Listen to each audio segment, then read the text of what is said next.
1 in 8 men will be diagnosed with prostate cancer in their lifetime. But what if we could change our body's internal environment to help slow the progression? Just like putting bread in the fridge to slow mold growth, we can change the environment that surrounds the cancer cells through endurance exercise to help slow tumor progression. Genetics may hold the gun, but lifestyle pulls the trigger. In the medical field, endurance exercise is often overlooked compared to other treatments. So today we're going to talk about how endurance exercise can help slow the progression of prostate cancer.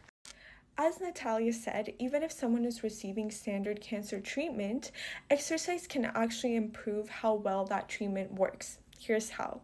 So, a 2024 prostate cancer study combined aerobic exercise with a smarter version of chemotherapy called LD docetaxel, which is designed to target cancer cells more precisely. They tested this in rats where one group exercised and one group didn't, but both got the same treatment of LD docetaxel. And what they found was very interesting. First, they found that the exercise group absorbed more of the drug, which made their tumors smaller. Second, exercise increased P53, which is a protein that protects against cancer. And lastly, exercise decreased number of androgen receptors, which can function as signals that help cancer grow. So the takeaway is that exercise doesn't necessarily replace standard care. However, it can be a powerful add-on to make these treatments more effective. As Nusha explained, exercise, specifically endurance exercise, can be an additional way to help your body be more equipped in fighting off cancer.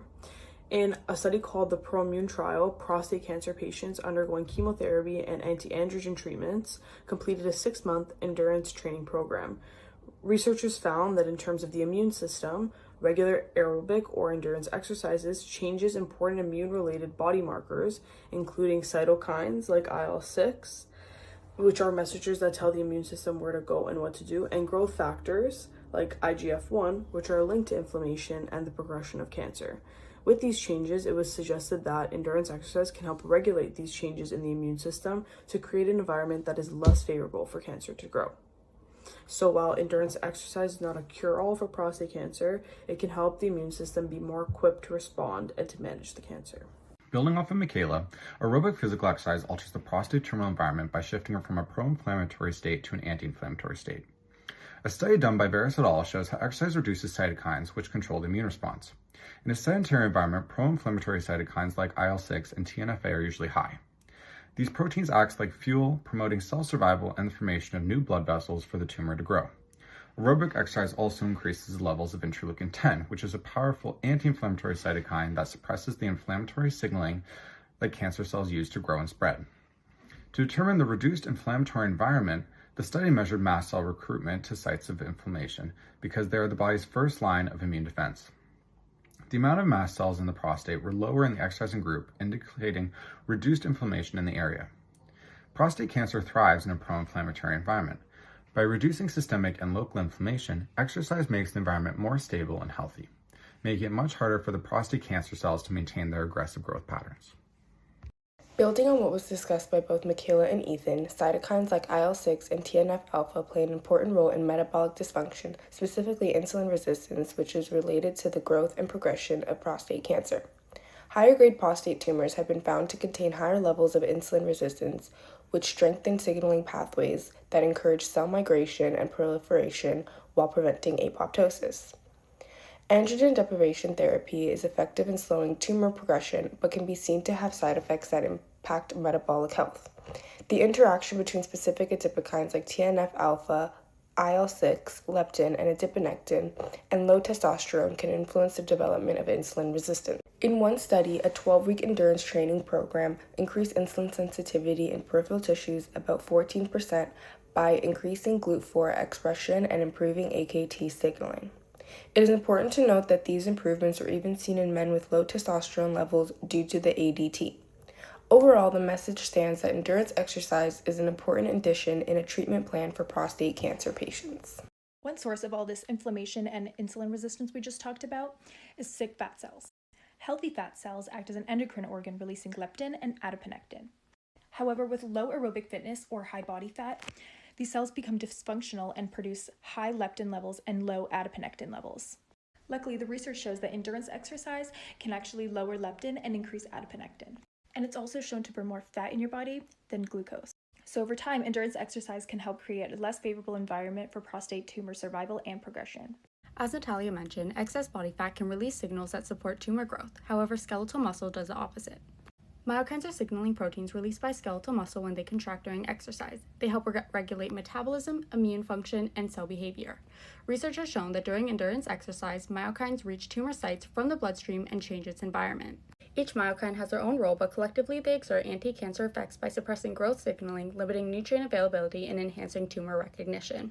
Specifically, IL-6 shifts towards an anti-inflammatory state where OSM slows cancer growth by stopping cells from dividing. Even a single bout of exercise elevates circulating myokine and reduces prostate cancer cell growth, with research suggesting strong effects following high-intensity interval exercises. Even after circulating myokine levels return to baseline, their effects can last up to 72 hours. Each session produces a temporary but potent anti-cancer state. With consistent endurance exercise, this response is repeatedly triggered and reinforced, creating a sustained internal environment that is progressively less supportive for cancer cell growth. While Brooks showed how myokines can slow cancer growth at a cellular level, exercise also plays an important role in improving how patients feel and function in daily life. Quality of life is a major concern for people with prostate cancer, as treatments can lead to long-term side effects like fatigue, muscle loss, poor sleep, and mental health challenges. Research shows that exercise can improve quality of life in prostate cancer patients. In fact, a systemic review of 20 studies found a significant improvement in quality of life in patients who exercised compared to those who did not. This included both aerobic exercises like walking and cycling and resistance training. However, the study also found limited effects on fatigue, showing that exercise mainly improves overall well-being rather than every symptom. Importantly, exercise isn't a one-size-fits-all. The study emphasizes that programs should be tailored to each individual's needs and treatment stage. Overall, regular personalized exercise is an important part of cancer care, helping improve both physical and emotional well-being. So what does endurance exercise look like? Well, here are some general recommended guidelines to improve aerobic fitness for prostate cancer patients. Firstly, you can do 150 minutes per week of moderate intensity endurance exercise. Moderate intensity is 50 to 70% of your maximum heart rate. You can calculate this by taking 220 and subtract your age and multiply that by 0.50 to 0.70 to find the range in which you should be exercising in. Another option is to do 75 minutes per week of vigorous intensity endurance exercise. Vigorous intensity is 70 to 85% of your maximum heart rate. You can calculate this by taking 220, subtract your age, and multiply this by 0.70 to 0.85 to find your range.